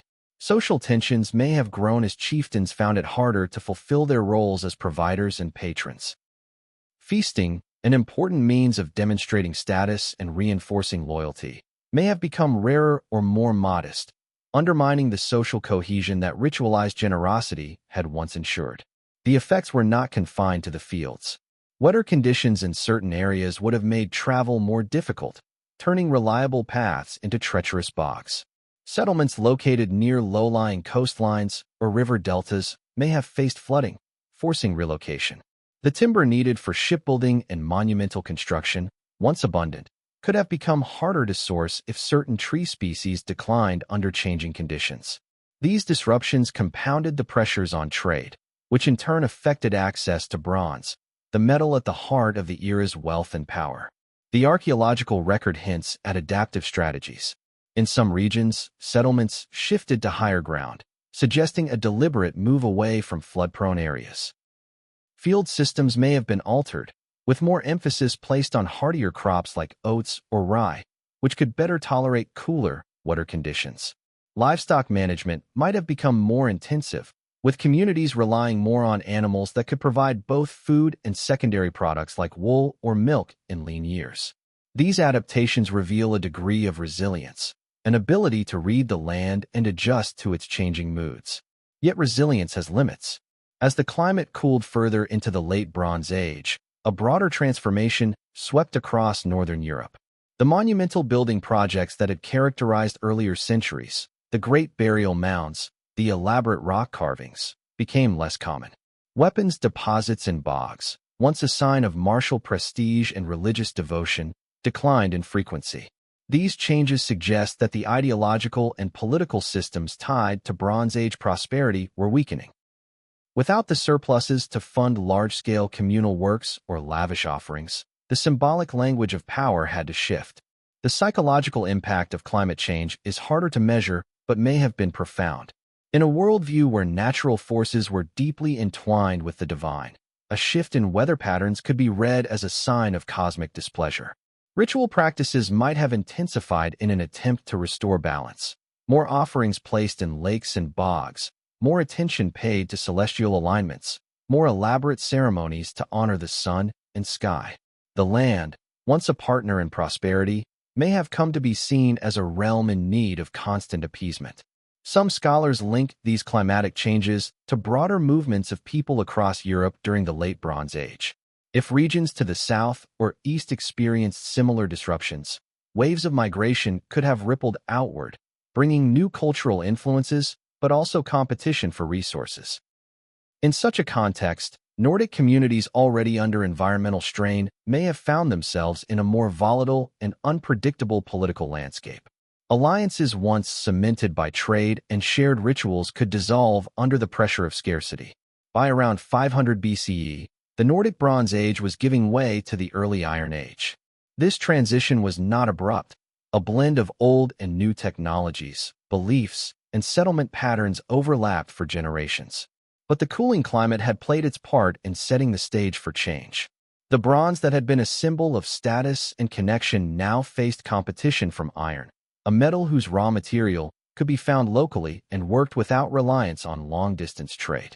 In an era when external connections were harder to maintain, iron's independence from the complex bronze supply chain may have been as appealing as its physical durability. Looking back, the story of climate in the Nordic Bronze Age is a reminder of the delicate balance between human societies and their environments. Prosperity can mask vulnerability, and the same conditions that allow a culture to flourish can, when altered, undermine the very structures it has built. The communities of the North did not vanish. They adapted, reorganized, and found new ways to inhabit their changing world. But the Golden Age of Bronze, with its monumental mounds, gleaming artifacts, and far-reaching trade, belonged to a climate that was slipping away. In the land's shifting winds and clouds, in the tree rings that still carry the memory of wetter summers and colder winters, the story of this transformation remains written. The climate was not the only force at work in the ending of the Nordic Bronze Age, but it was one of the most patient and inexorable, a silent sculptor reshaping the contours of life in the far north. For centuries, bronze had been the lifeblood of power in the north. It was the gleaming medium through which chieftains displayed authority, warriors signaled prestige, and communities bound themselves to far-reaching networks of trade and ritual. But bronze was not born in the soils of Scandinavia. Its copper and tin came from distant lands, ferried through chains of exchange that linked the windswept coasts of the Nordic world to the mines of Central Europe, the Iberian Peninsula, and perhaps even beyond. This dependence, once a source of prestige, became a vulnerability. As the climate cooled and the stability of long-distance trade routes faltered, the dependence on imported bronze began to strain the very fabric of the Nordic Bronze Age society. Into this uncertain world came iron, humble in its raw form, yet transformative in its potential. Unlike bronze, iron lay hidden in the bogs, hills, and riverbeds of the north itself. Its availability promised a measure of independence from the trade networks that had begun to fray. No longer would the making of weapons, tools, or ornaments hinge entirely on the safe passage of ships across distant seas or the goodwill of foreign merchants. For the first time in centuries, the means to arm and equip one's people could be drawn directly from the land underfoot. The introduction of iron technology to the Nordic world was not a sudden conquest, but a gradual infiltration. It likely began with imported objects, knives, spearheads, or ornaments, acquired through the same trade routes that had once carried bronze. At first, iron was rare, its novelty perhaps even making it more precious than bronze. Yet its working required new skills. Early iron was often of lower quality than the well-crafted bronze it sought to replace, prone to impurities and brittle edges if not smelted and forged with care. The smiths of the Bronze Age faced a learning curve, adapting their techniques to a metal that demanded higher temperatures and different forging methods. Over time, the promise of iron outweighed its initial limitations. Its abundance meant that even if a single piece lacked the polish of bronze, it could be made again and again without the long wait for imported copper or tin. This accessibility began to shift the social dynamics that bronze had shaped. In the Age of Bronze, the ability to command the flow of metal was a gatekeeper of power. In the Age of Iron, that gate widened. Communities that once stood on the periphery of the trade networks could now produce their own weapons and tools, challenging the monopolies of the great coastal centers. This technological shift coincided with the waning of the monumental traditions that had defined the height of the Bronze Age. The great burial mounds, raised with communal labor and stocked with lavish grave goods, became less common. The rock carvings that had once celebrated ships, warriors, and the sun god diminished in scale and number. Whether this was the result of changing religious beliefs, economic contraction, or the simple redirection of communal energy toward more immediate survival, the effect was the same. The symbols of Bronze Age prestige began to fade from the landscape. The change was not purely economic or technological. It carried profound cultural implications. Bronze, with its warm gleam and resistance to corrosion, had a symbolic weight that iron could not immediately match. It had been the metal of gods, heroes, and ancestors, its luster tied to myths of the sun and sky. Iron, darker and more utilitarian, lacked this innate radiance. Its value lay not in beauty but in function, the strength of a sword, the durability of a plow, the edge of an axe that could clear more forest in less time. This reorientation toward utility reflected a society adapting to new priorities. There is evidence to suggest that the shift to iron was not universally welcomed. In some areas, bronze and iron were used side by side for generations, each reserved for particular purposes. Bronze may have remained the preferred medium for ceremonial items, jewelry, or symbols of status, while iron took over in the realm of work and warfare. This coexistence hints at a period of negotiation between old beliefs and new realities, between the memory of a golden age and the demands of a changing world. The archaeological record of this transition is uneven, shaped by the accidents of preservation and discovery. In bogs, where the anaerobic conditions can preserve both bronze and iron for millennia, offerings from this transitional period sometimes include both metals. A spearhead of iron might rest beside a bronze axe, as if the depositor was hedging their spiritual bets or acknowledging the presence of two worlds overlapping in time.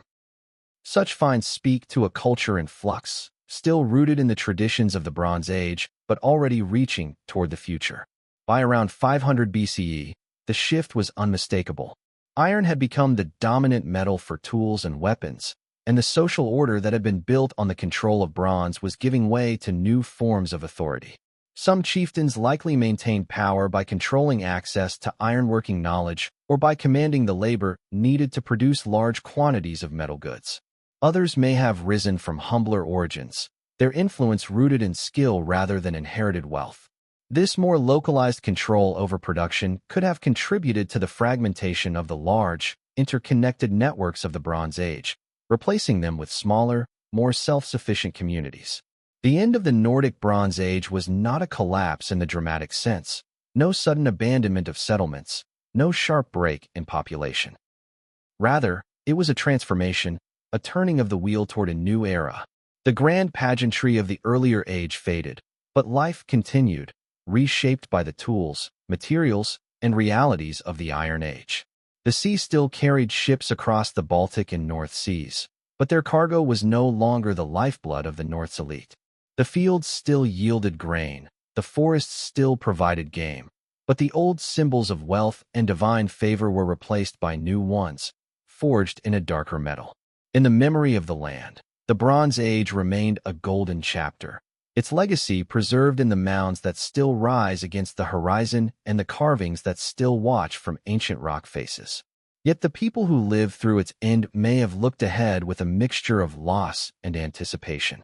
They had weathered the slow unraveling of an age and emerged into a new one with the means to shape their own tools from the very earth beneath their feet. In that shift lay both the closing of a story and the opening of another, one that would carry the peoples of the North into centuries of change, challenge, and renewal. Long after the last bronze sword was cast and the last great mound of the Bronze Age was raised, its legacy lingered in the windswept landscapes of the Nordic world. It lingered in ways both visible and unseen, in the silent stones that marked ancient burial sites, in the shapes carved into rock faces, in the patterns of fields and settlements that still followed the outlines of a much older world. Generations who no longer worked bronze or sailed the great plank-built ships of their ancestors still lived among the remnants of that age, their own stories braided with the memory of a time when the North shone in gold and fire. In oral traditions, passed from hearth to hearth during the long winters, there may have been fragments of these memories. Tales of heroic chieftains who led fleets across the seas, of shining sun disks carried in processions, of battles fought with weapons that never dulled. These could be echoes of the real world of the Bronze Age, transformed by the centuries into the myths and sagas of later times. Though much has been lost, and this information has not been verified, the poetic style and recurring motifs of Norse and Scandinavian mythology suggest a deep well of cultural continuity. Gods who drove chariots across the sky, warriors buried with their ships, and sacred objects of great power. These might be mythologized reflections of earlier, more tangible practices. The landscape itself preserved the memory. Burial mounds remained as enduring silhouettes against the horizon, their presence shaping the paths people walked and the stories they told. Rock carvings, though weathered by centuries of frost and rain, still revealed scenes of ships, warriors, and solar symbols. These images were not idle decorations. They were a language of identity and belonging. For those who came after, encountering these carvings may have been akin to discovering a message from an ancestor, a visual reminder that they were part of a lineage stretching back to a time of monumental ambition. In some cases, these ancient places continued to serve as gathering sites. Even when their original meanings were forgotten, their sense of sacredness persisted. A mound might become the focus of seasonal festivals, a boundary marker in disputes, or a site for swearing oaths. In this way, the Bronze Age was never entirely erased. It was integrated into the evolving rhythms of Nordic life. The symbols may have shifted, but the connection between people, land, and memory endured. The echoes also lived on in craft traditions. Though iron replaced bronze in tools and weapons, the artistry of the Bronze Age, the curving lines, the intricate knotwork, the sun motifs, found new expression in wood, textiles, and eventually stonework. The aesthetic vocabulary of the North retained a fondness for spirals, circles, and symmetrical patterns, forms that had been central to Bronze Age decorative art. Even in practical objects, beauty and symbolism were intertwined, a testament to an enduring worldview that saw no strict boundary between function and meaning. In the broader sweep of history, the Bronze Age became a kind of ancestral golden age, an era idealized for its perceived harmony between people and the forces of nature. Later Nordic societies, especially in the Viking Age, carried forward a maritime skill and adventurous spirit that may have had its roots in the seafaring of the Bronze Age. The ships of the Vikings were different in design and purpose, but the confidence to navigate open waters, to link distant communities through trade and exploration, had been honed over centuries that stretched back to that earlier age of oaken hulls and sun-guided voyages. Archaeology has brought the echoes into sharper relief. Excavations of burial mounds, settlements, and hoards have uncovered the craftsmanship, trade connections, and social structures of the Bronze Age, allowing modern Scandinavians to see themselves as inheritors of a rich and ancient heritage. Museums display the great ceremonial axes, the gold spirals, the horned helmets, and the sun chariots with pride, each object serving as a tangible link to a world both familiar and strange. These artifacts do more than inform. They inspire, reminding modern eyes that their ancestors were part of a far-reaching, creative, and interconnected civilization. Yet the echoes are not only celebratory. They carry warnings as well. The end of the Bronze Age in the North was shaped by changes in climate, resource availability, and trade networks, forces that resonate with challenges faced by the modern world. To study this transition is to be reminded of the fragility of prosperity, the importance of adaptability, and the capacity for renewal. The people of the late Bronze Age did not vanish. They transformed. In their ability to endure, to forge a new identity in the Iron Age, there lies a lesson as relevant now as it was nearly 3,000 years ago. The persistence of Bronze Age memory also reflects the human need to anchor identity in deep time. Whether through myths, monuments, or material culture, societies seek to understand themselves by tracing their origins. In this sense, the Nordic Bronze Age serves as both a mirror and a compass. A mirror in which later generations saw a reflection of their ideals, and a compass pointing toward the values, courage, craftsmanship, connection to the land, that they sought to carry forward. Today, the mounds still rise in the morning mist, the rock carvings still face the sun, and the wind still moves across the same waters that carried the ships of 3,000 years ago. The world has changed beyond recognition, but the land remembers. And in the quiet persistence of those memories, the Nordic Bronze Age continues to speak, not as a closed chapter of history, but as a living undercurrent, flowing unseen, yet shaping the course of the North's long story.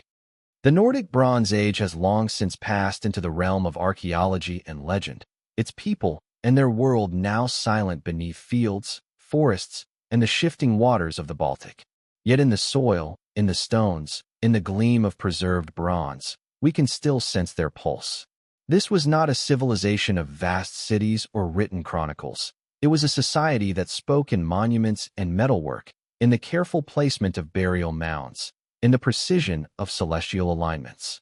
Their language was the craft of their hands and the patterns of their rituals, a dialogue between human will and the great, unyielding forces of nature. To understand them is to stand at the meeting point of myth and reality. Their ships cut across cold seas to lands far beyond their own horizon, carrying goods, ideas, and symbols back to their villages. Their warriors, adorned with spirals of gold and wielding blades of imported bronze, fought not only for territory, but for honor and standing. Their farmers tilled the thin soils, their herders moved with the seasons, and their smiths turned Earth's hidden ores into objects that would outlast them by thousands of years. In this world, survival was never guaranteed, but meaning was carefully forged. If there is one thing the Nordic Bronze Age teaches us, it is that power does not always reside in size or in numbers. This was a society at the far edge of the known world, yet it was deeply connected to the vast trade networks of its age. They took what the Mediterranean and Central Europe could offer and made it their own, embedding foreign wonders into a landscape of fjords, forests, and windswept coasts. In doing so, they proved that even the remotest cultures could shape and be shaped by the great currents of human history. Modern eyes might see their monuments as weathered relics, their treasures locked away in museums, their gods long since forgotten. But the spirit that forged them, the courage to carve meaning from a harsh land, the vision to align stones with the eternal sun, the skill to coax beauty from unyielding metal, still lingers. It lives in the coastal communities that have endured here for millennia, in the traditions that echo fragments of the old rites, and in the human impulse to bind ourselves to something greater than the moment. We, too, live in an age defined by exchange, technology, and shifting alliances. Like the people of the Nordic Bronze Age, we stand at the edge of forces we cannot fully control: climate, economy, the turning of the world itself. Their story is a reminder that meaning is not given. It is made, through acts both grand and ordinary. The fields of barley they sowed, the ships they launched, the monuments they raised, these were their statements to the future, just as our buildings, our art, our choices will speak for us when we are gone. In the end, the Bronze Age North was more than a time and place. It was a way of living in rhythm with land and sea, a way of crafting beauty that carried the weight of belief, and a way of facing the unknown with both reverence and resolve. The bronze may have dulled, but its story still shines, reminding us that the past is never truly past, so long as we are willing to listen.